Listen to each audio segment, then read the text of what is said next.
Hey, it's MK, and I am here with a Follow a Sketch February.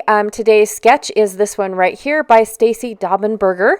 I also am joining the Scrapbooking Fun Circle group and doing a special class over there on their group. It is ran by Tracy Sunday. I apologize about that. So I'm going to be using two different stencils on my layout, and I'm going to be doing a lot of techniques with Distress Oxides. So I'm sharing with you guys some of the items that I picked out. I picked out this sticker sheet from Creative Memories, but really I'm only going to use the little railroad sign. I've got 3 photos, I believe, of us in front of the Downburg train in Carson City, Carson City. Oh my gosh, tripping over my words. And then I've pulled out several scraps. I've got this Vintage Orchard wood grain scrap. I've got this close to my heart Glacier scrap. It's one of their newer ones, so it's got the 2 colors on both sides. So I'm going to pull that out. And then I have a 49 End Market Rust and Revs scrap. So one side is these really cool street signs, and the other one is a street map aerial view. And then from Graphic 45, I have this red paper that I'm actually just going to use to matte my photos. Then that way I only have a little bit of that red pulled out of the 49 End Market paper. So I'm going to use a white background because, again, I want to show a bunch of different techniques with Distress Oxide that I can use in multiples. Like, you don't have to just use one technique, and that's what I will be teaching over on the Scrapbooking Circle later today if you guys want to go and check out the Scrapbooking Circle. So I think it's a fun little group, and one of the things that I like about it is all the different things that they do each month to keep everybody active within the group. They set challenges. They have cool little events and scraps, and they have a lot of online interaction over there. So it's just a really great group to go check on, and I'm excited to go and teach over there and be a part of that little world. So anyways, I have picked out 4 different distress inks, but very quickly I decide that the black really isn't something I should have picked out, but that was something that I did pick out. I also have a stamping block, a blender tool, 2 different types of blender tools, different things that you can do with those blender tools, and then water and baby wipes. So the first thing I'm going to do, very boring, is go and map my photos. I just find that is super boring, so I cut those out of my videos. I trim them down based off of how much paper I have to map my photo, and that's where I decide how much I can trim down my photos, or how much I need to trim them down. I also want to span this wood grain across 2 pages because I'm going to be making the companion page for this page over in the circle, and so I wanted to make sure that I had enough of this wood grain to go on both sides of my layout. So I'm going to go ahead and ink the white edges using the Distress Oxide in Ground Espresso. It's the darkest brown that Tim Holtz offers. I love the the oxides only because of the fact that they go on super easy and super thick all in one. You don't have to work really hard at getting that ink saturated. It does the saturating for you.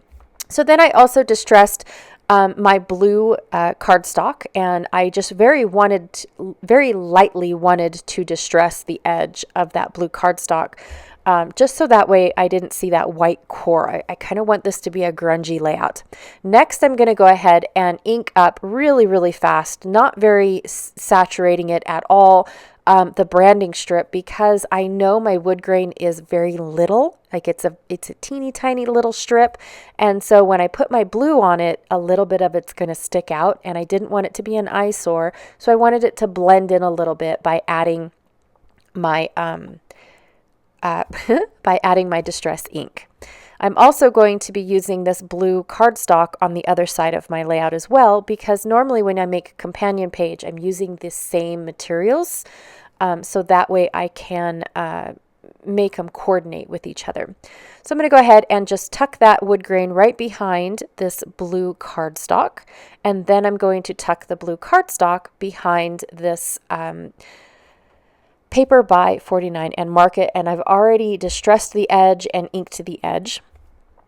So that way it all kind of blends in together. Even though I'm using several different companies' papers, I love mixing and matching my supplies, you guys. It's one of my favorites. So now what I want to do, so I don't have to over ink or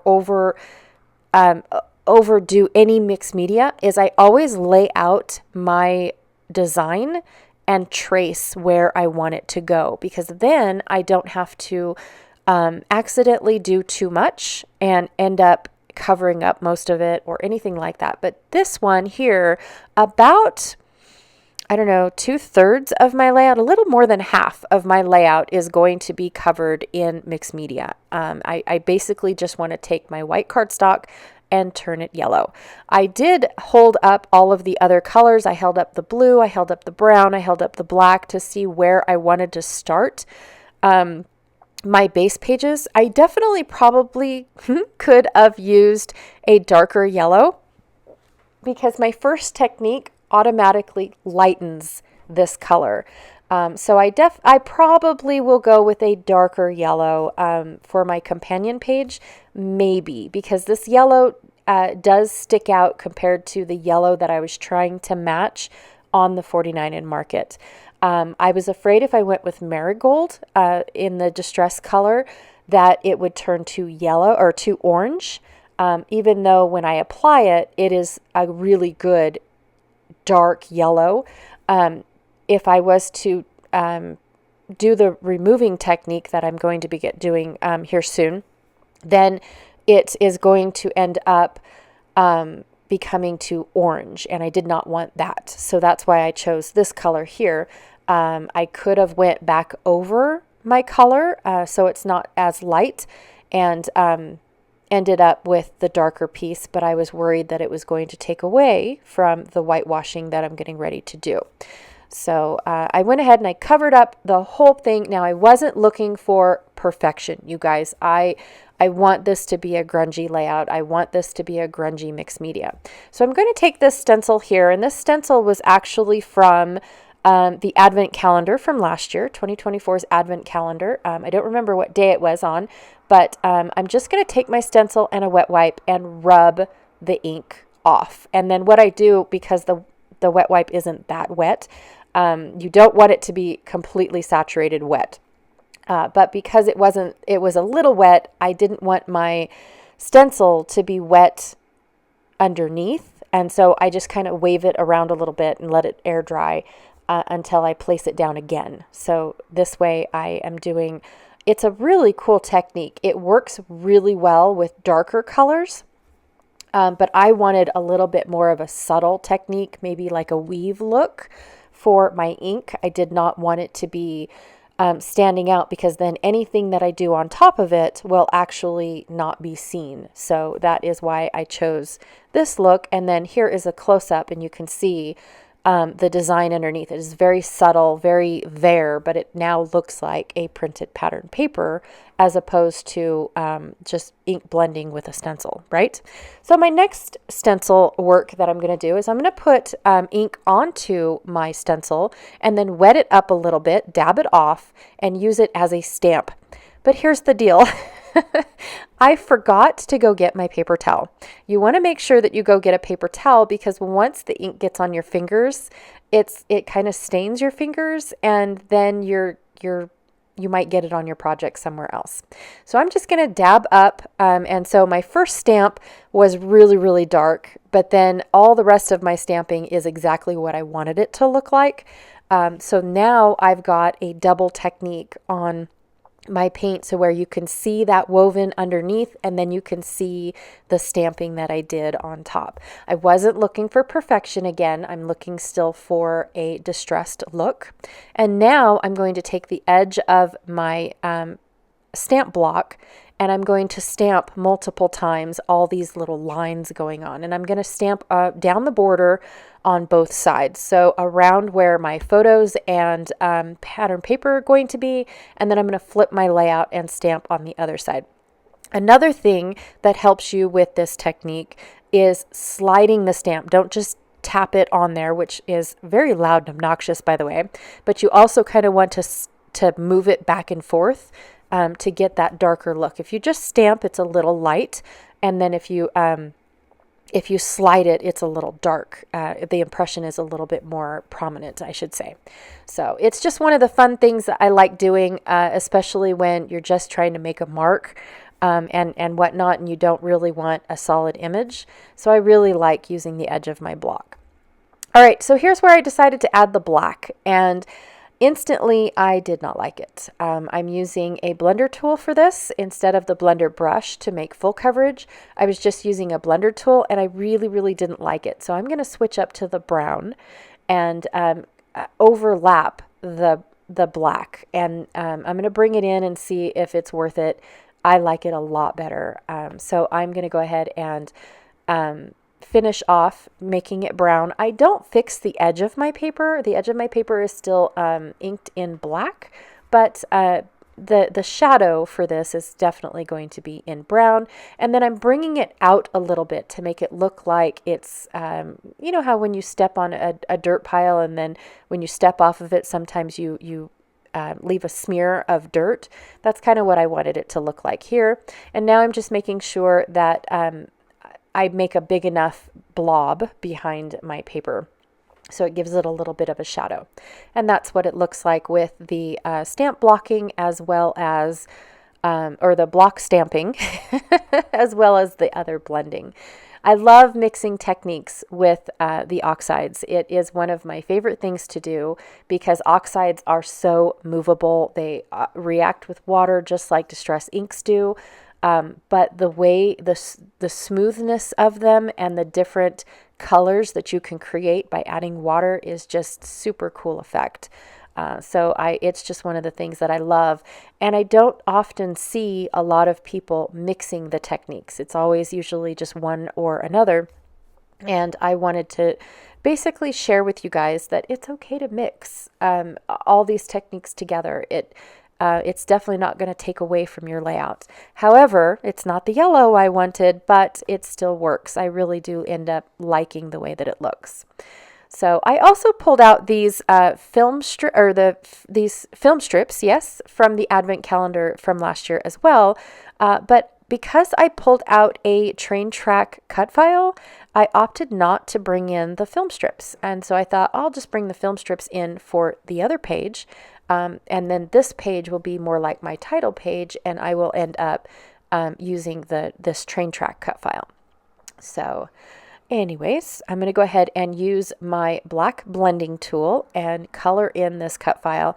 I love making all of my cut files into white because then I can stash them and not have to worry about using them with specific papers. I can pre-cut some cut files that I know that I don't mind using over and over again or once a year in all of my yearly albums. Things like that, especially like my train tracks and things like that. Train tracks, flowers, leaves, all that stuff. But I cut them in white, and then when I decide how I'm going to use them or what paper layout that I'm going to use them with, that's when I can decide what color they can be, because I've got so many colors under my belt, right? I've got the Distress ink or the Distress ink colors, the Distress oxide colors, the ink sprays, all that stuff. And if you don't have the sprays, you can smush the ink pad in your on your messy mat, on a acrylic block. I have a glass mat here, or it's called a messy mat, which is a silicone mat. You can do any of that, spray it with water, and now you've created your own Distress spray, and you can dip your cut file in that spray, or in that liquid goodness. So anyways, I'm going to frame this really cool picture here. That is my dad in the photo, and then that is my youngest daughter with me in the bottom photo. And I've already got a layout where I've talked about the train specifically. So I know that all of the specs on the train have been talked about, but I had a ton more photos that I wanted to scrapbook and document because my daughter really enjoyed seeing this train. This train has been fully rebuilt. One of the things I love about the Carson City Museum is that they have the capability of bringing trains back to life. It takes years to do. They've got spare part yard in the back, or scrap yard, all the good things to basically fix trains. And it just makes my heart happy that somebody actually wants to do this, because they're just beautiful machines. I get that we don't use them as much as we should, but they're just beautiful. And the steam engines are my favorite. I love how the museum down in Ely, Nevada. So I've got two train museums in Nevada. One is in Carson City, which is a huge train museum, and then the other one is an actual active train museum. Like, the trains all run and operate on a track, but they call it a museum because of how old the trains are. They've got an active maintenance group there as well. They have a salvage shop. I can't say it's a yard because they want it to look all nice and pretty for people to go through all the time. But when they fire up an engine in the engine house, and it's a steam engine, and it comes rolling out, that smoke barrels out of that tube, or tunnel, or bay, I should say, and it is just fills my heart with joy. I cannot express how much that is my favorite sight to see, is when an engine is being pulled out of the engine house. And the best part is it's slow. It's not a bam, I'm done, like a flash on a photography camera, right? It's nice, and it's slow, and it's just fabulous, and I love it. I could go watch it every day if they pulled out a steam engine every day, which they don't. But call me when they do. So anyways, the last thing I'm going to do to add to this layout is I picked out a bunch of embellishments and ephemera and things like that. I added a couple brads that have been sitting on my desk needing to be used up.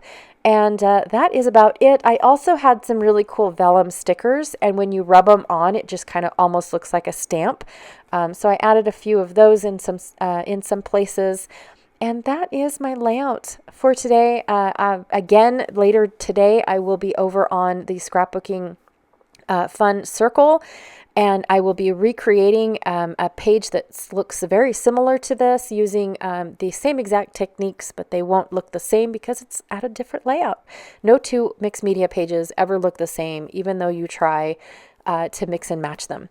All right, don't forget to check out the playlist down below for Follow a Sketch February, and see all of the fabulous YouTubers that are following along with these sketches, as well as Sandy's Facebook group. She's got an album over there where people are putting in their layouts that don't have YouTube videos, which I think is fabulous because it's a big old huge library of inspiration. I love it. Again, thank you so much, and I will check you guys all later. Bye.